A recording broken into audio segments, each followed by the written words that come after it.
there's a clip on Fox News that had me in stitches, and I love it, and so I'm going to show it. It was funny to me. There are times where people say things, and it is off kilter, but it's so infinitely true that it's like a siren call. People like turn around and be like, yeah, I agree with that. Why hadn't anybody said that before? What I'm talking about here is Ocasio-Cortez coming out saying that the top tax rate on it's like incomes over $10 million should be 70%. You've had people, the responses to this have been hilarious.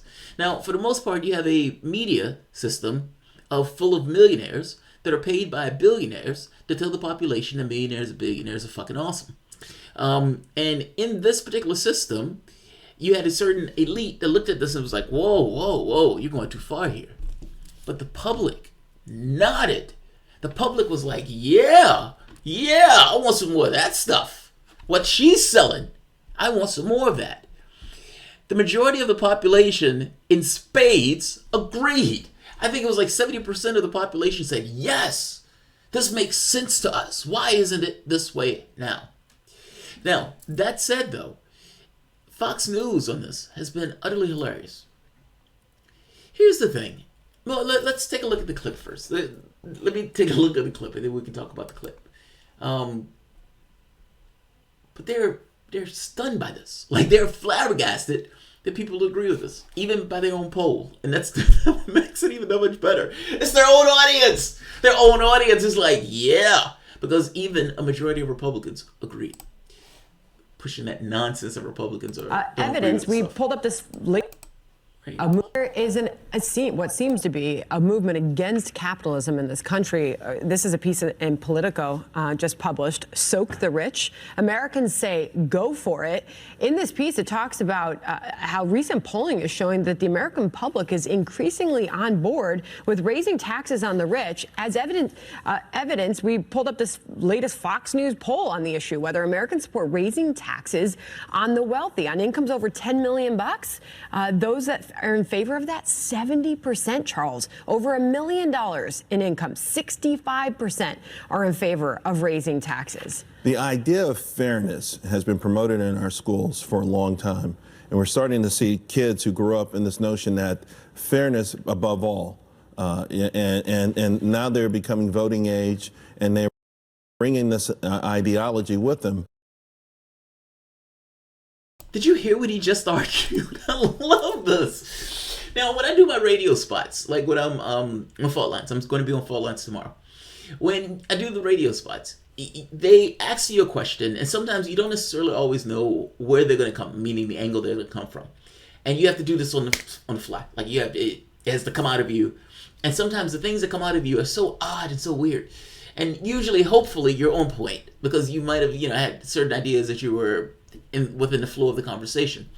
But what he just said is the most bizarre thing. He's arguing that kids have this ideology of fairness because that's what they've been taught in schools. And that, this is the problem with this whole soak the rich stuff.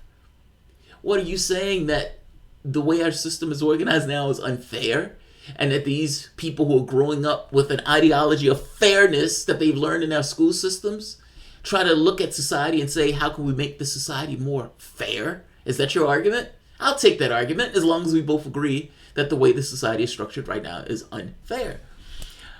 I find this trips me out. Like, I've made this argument before because I think this argument is right. Ultimately, the people within the society itself, 95% of the wealth of the society went to the top 1% during the time Obama was in office. I say that number all the time because that number blows me away. Like, that much worth gets expropriated to a small body of human beings. Fact of the matter is, you do all the labor. The cooks, the bakers, the candlestick makers, the haberdashers, the people who write software programs and build bridges. You're the ones who are building the society and making the society run. And then all of that wealth from all of that labor that all of these people are putting into making the society work and keeping the lights on and keeping the water running gets expropriated to a small body of human beings, leaving the rest of the population in this kind of frenzy and at each other's throats, with one party blaming the Russians and the other party blaming immigrants. Let's be honest. This is somewhat systemic. If you have a system that is just giving 95% of the wealth to the top 1%, is that system fair? Well, he doesn't think so. At the very least, based on the argument that he was making. And realizing that that system is not an act of God, meaning the tax policies are not an act of God. How your companies are organized are not an act of God, whether you have companies at all. Not all of these things are choices that are made within the society itself. There's a continuity, so it makes it somewhat difficult to change those things over time, the longer something goes on. But nevertheless, those are choices. Those are not acts of God. This is not a spiritual domain. This is the domain of man. And fact of the matter is our political system has been pulled in a particular direction by moneyed interests. Now, with the concentration of wealth in this way, and with inequality getting worse, what do you do about it? Do you ignore it and say it doesn't matter? I would say that's insane. That concentration of wealth buys massive political clout, not to mention economic clout. And this is somewhat of a tyranny of a small body of people over the rest of us, despite the fact that it's everybody else that makes the society work. You don't need CEOs. You do need workers. I'm just saying, workers can run their own affairs. But nevertheless, they're shocked by this. And I don't know why they're shocked by this. Like, the Republican Party, just like the Democratic Party, is not a singular thing. It's made up of factions. In the Democratic Party, you have lefties, and then you have corporatists, if you want to call it that, or people who are not quite lefties. Let's say it that way. Or you have Democrats. Let's say you have Democrats. You have people who are based on this kind of tribal party affiliation. The Republican Party has those factions also, with some who are I just like my tax cuts. I just want to keep all the money to myself. Fuck everybody else. I just want to keep the money to myself. You have the religious maniacs, theocrats, like the Mike Pences of the world, the Ted Cruzes. And you have, let's be honest, people who are not necessarily the most racially sensitive. Some people may call them racist. Bottom dwellers. Essentially people who, the creatures of the party from the party old, of the Democrats, who, jumped into that party. Fact of the matter is, a person who may be somewhat sensitive or less sensitive to issues of race are emboldened through economic strife. So and understand what I mean by this. This makes perfect sense. A person is in a position of vulnerability, and in that position of vulnerability, somebody gives them the message that the reason you're in this position is because of those immigrants, because of those blacks, those Hispanics, those whatever. Essentially diverting attention away from the fact that it's a systemic issue, and that there's some people who are making off like bandits because of their position within the system itself. I guess my point is this. That person who may be somewhat racially insensitive is still a person. And as such, that person has needs. And that person can be just as vulnerable as anybody else in the society. His racial insensitive is less important in this case. That person may go towards somewhat of an economic message. And if you say, hey, these, rich people are getting over on us, even if they vote Republican, they can still look at this and say, yeah, I'm one of those people who are vulnerable, who's voted Republican, and, by the same token, yeah, they should be paying their fair share. That's not a thing that's necessarily tied entirely to this idea of party. It's just this thing of this feeling of fairness, like he's saying. I'm just enamored that some of this is gaslighting, fair enough. Some of this is like, hey, I can't believe that there are people out there that think this, 70% is okay. I mean, wow. He's like, how do you explain this away? You explain this away by fairness. Look, you have a massive inequality in this country. How do you deal with the inequality? You can make sure that the people get the money in the beginning, something like a worker co-op, where the money is somewhat distributed within the company itself, where workers themselves have more agency within their company and where they're making decisions of the company. It's not a totalitarian system. Or you have taxes. Like this is not a situation where you can have it both ways, where you could be like, not only are we going to not do anything for a capitalistic system that is exploitive in its very basis, meaning the amount of wealth that's being expropriated to the top with the workers doing all of the labor, but not necessarily having anything within the context of the company itself. I'm saying that's somewhat exploitive. It's doing what it's supposed to do. Expropriates more and more wealth to the top. The worker themselves don't necessarily have power within that particular position. Not to mention you've broken unions and all these type of things. So there's that. But then there's this other aspect of the political system that is supposed to be somewhat of a remedy for that, being entirely captured by those same moneyed interests. It's like, what are you going to do? You have to do something to break out of that mold. The 70% tax rate thing. Believe it or not, if I am not mistaken, Bernie Sanders' plan pulls in more than Ocasio-Cortez's plan. And Elizabeth Warren's plan, I don't even know if that plan is even legal. But nevertheless, you have several Democrats that have tapped onto this thing of taxing the rich. Hell, Marianne Williamson, I think is her name, the one that's Oprah Winfrey's spiritual advisor, she's talking about reparations. People are understanding that some of the woes that we are experiencing in this country, meaning the conflicts, the heightened tensions and those type of things, if you want to say those things are there, or if you see those things, the Brexits, the balls and arrows, the 5-star movement, hell, Jeremy Corbyn for that matter, the election of Trump. These things aren't necessarily, they're indicative of a society getting across that society has problems. And it is expressing that stuff in an energy that is going in odd and weird directions as opposed to dealing with the problem itself.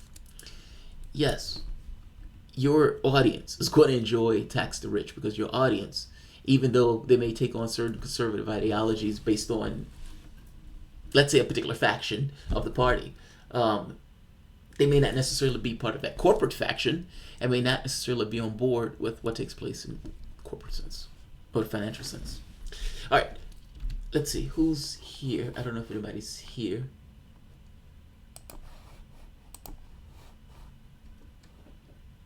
Wolf is good. Wolf is awesome.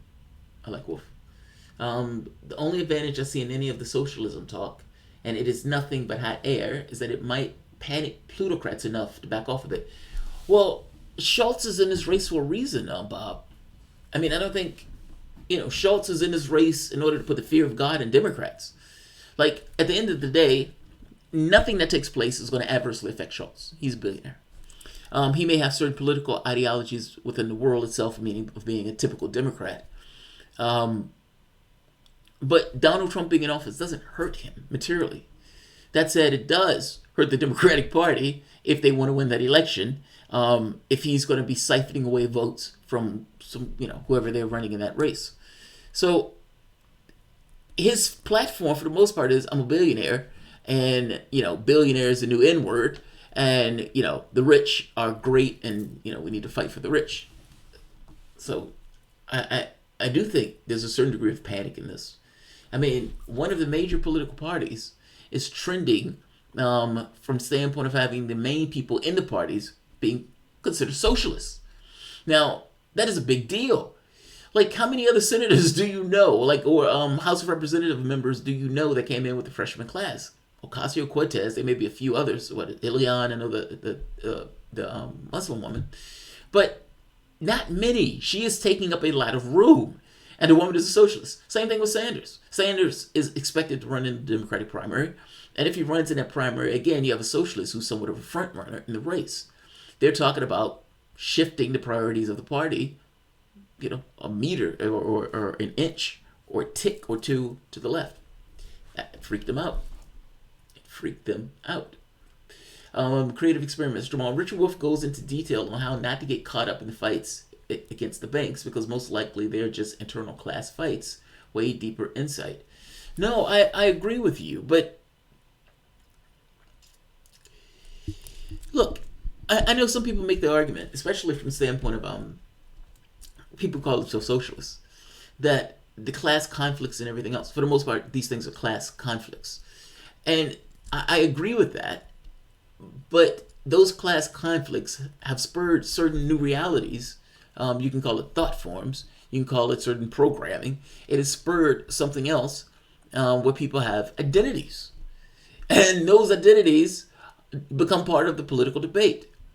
what I was just talking about with the Republican thing. You have some people who, grow up in a particular culture with a certain idea of the world that would be considered racially insensitive, to put it perversely mildly. I guess I'm just saying it's like identities at this point become somewhat of a thing, and it's somewhat of a thing that people fight to defend in regards to the way they push back on this stuff. Even getting rid of the class divisions, yes, I don't necessarily know fully if the class divisions gets rid of the racial thing.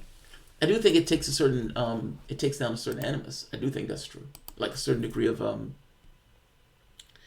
Look, if the people in your society had healthcare, had education, if they had a decent job, if they wanted a decent job, this conflict in the society melts away. Like, deal with the issues of your society, and that society prospers. And I don't think you have these divisions like this. I mean, the moment that you have people who think they can advantage themselves in the system itself, you're going to try to contort the system in a particular way. And I'm not talking about capitalism or anything else. I'm just saying a system where the people in that system had access to the things that they needed to be complete people. I don't necessarily think you get this level of conflict and chaos within it. So it's not that I disagree with this kind of class analysis of like racial conflicts, but however it was created. It's what it is. Let's see. Check donations. Did you forget at the end you have 3 Streamlabs backlogs? I read these. Bell, I read these. I have Streamlabs up. I read those. Warren is toast. Just found a handwritten registration by Warren where she says she's a Native American in her own handwriting. No way. Oh, I have to look that up. Uh-oh. Here's the thing, though. I mean,